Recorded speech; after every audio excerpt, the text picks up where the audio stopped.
In this video, we're going to be taking your brainstorming notes and turning them into your final topics for Essay 3. The goal of this assignment is to take your list of tactics and messages that you generated with your brainstorming and turn them into your final topics for Essay 3. It's important to get a sense of what you will be writing about before you start working on your final outline. Just like with the last video, we're going to be looking at School Bully by Peele as our example.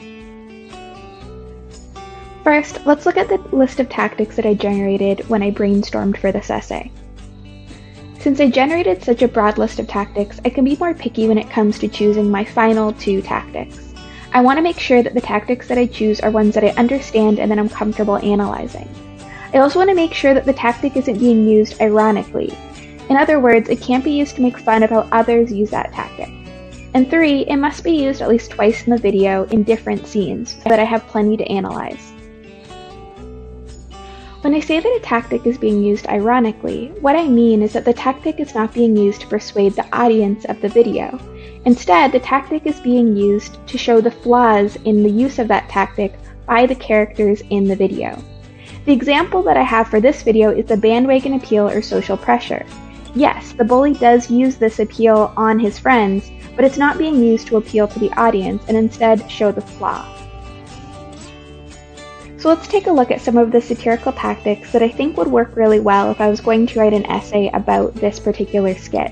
This doesn't mean that these tactics are going to work for your videos, but I'm going to explain why the tactics that I've chosen work, and hopefully it can help you also choose your own satirical tactics. The first tactic that I want to talk about is farce. I think there are so many great examples of things happening in this video that would absolutely never happen with real high school students in a real high school. But I think that it would serve as a really good example that I could use to analyze and explain. The other satirical tactic that I think would work really well for this essay is understatement. Again, we have a lot of really serious subjects that are approached in a more humorous way, and I think would make a really interesting paragraph to talk about some of those. Next, let's look at some persuasive tactics. Now, as I said before, you only have to choose 2 tactics, and they can be both persuasive, both satirical, or a mix. But I'm just going to be showing you some persuasive tactics that I think would fit really well with an essay about this particular video. First, I want to talk about nonverbal signals. So although there is a lot of dialogue in this video, there is also a lot of ways in which the characters communicate with each other using body language, and I think that I could find a lot of great examples for this. Another great tactic would be cause and effect.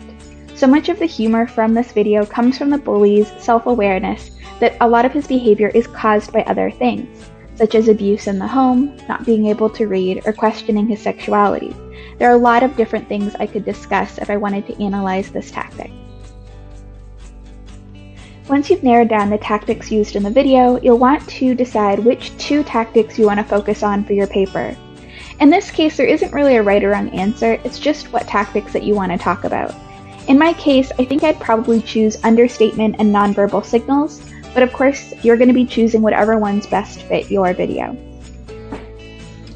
Now, let's move on to messages. So just like with tactics, you're going to be choosing 2 messages that are going to be the focus of your essay. There are a couple things that I'm looking for when I'm choosing my final messages. 1, the message should be something that I can prove or disprove with scientific research. 2, I want to avoid anything too specific or too broad. 3, I want to avoid using all, always, or none when coming up with my messages. I want to instead use terms like most, the vast majority, very few, or unlikely. Most importantly, I want to choose messages that I'm actually interested in researching. This is going to make writing my paper a lot more pleasant. In the last video, I told you that the main message of this video is that bullies often have external and internal reasons for their behaviors. While this is certainly a great message, it is a little bit too broad for the scope of this paper. If I was going to have this as my message, I'd have to research every single external and internal reason for bullying behavior, and that's just way too much to do in a single paragraph. Instead, let's look at some of the secondary messages since they're likely to be a little bit more specific. One is that literacy is still an issue for children in America. That is definitely a topic that I could look into more. 2, societal taboos about homosexuality can create self-hatred and shame in those that feel that being gay is a failure. That's another really great topic that I could definitely support with research. My third message is that children in abusive households may be punished for the actions of their parent. This is really interesting and again would make a really great topic, and I bet I could find some research to support that. Fourth is that bullies often garner a group of supportive friends who won't question their authority. Again, this would be a really great topic and something that I could definitely research further. After looking at all those messages, the 2 that I think would be most interesting to research would be that literacy is still an issue for children in America, since I think that that's a topic that we don't often talk about, and that societal taboos about homosexuality can create self-hatred and shame in those who feel that being gay is a failure. Again, I think this is a really important topic to research, and I think I could find a lot of really great articles to support this idea. Now it's time for you to choose your 2 tactics and 2 messages and submit them down below. Go through the process that I went through and try to find messages and tactics that you actually want to write about. It's going to make writing this paper a lot better.